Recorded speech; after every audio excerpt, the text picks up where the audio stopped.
सही नहीं है, महलू मठाई तो दही नहीं है।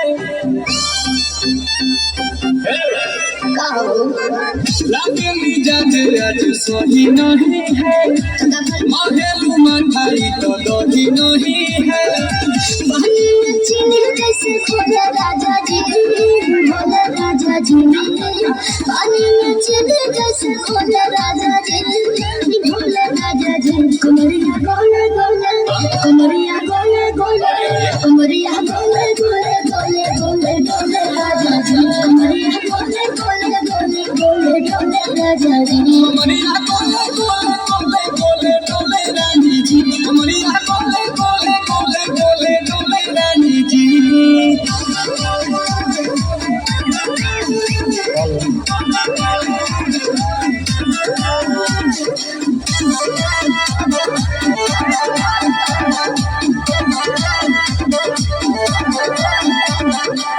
लागे लोइठे कोहरा में बैठे करे करे जा धक्का धर कोहेल झूठे की जाला ना उठे देखेला हमारा तो सब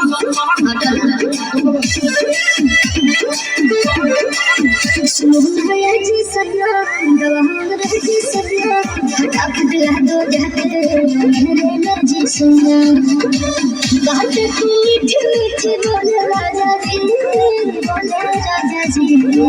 बात तू मीठी मीठी बोले राजा जी, बोले राजा जी। कमरिया बोले बोले, कमरिया बोले बोले, कमरिया बोले बोले बोले बोले बोले राजा जी। कमरिया बोले बोले बोले बोले बोले राजा जी। कमरिया गोले गोले गोले गोले गोले रानी जी। कमरिया गोले गोले गोले गोले गोले रानी जी।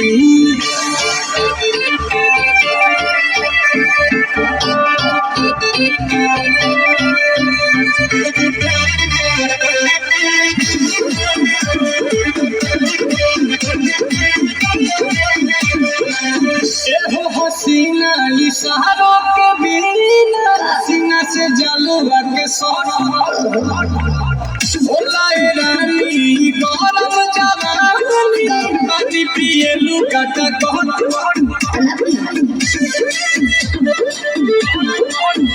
या तुम रहना चलो जरा सा मोहब्बत मानो, तुम सीधे साधे तुम्हें पूछो न पूछो। आओ पापा का भोले होते राजा जी, भोले राजा जी।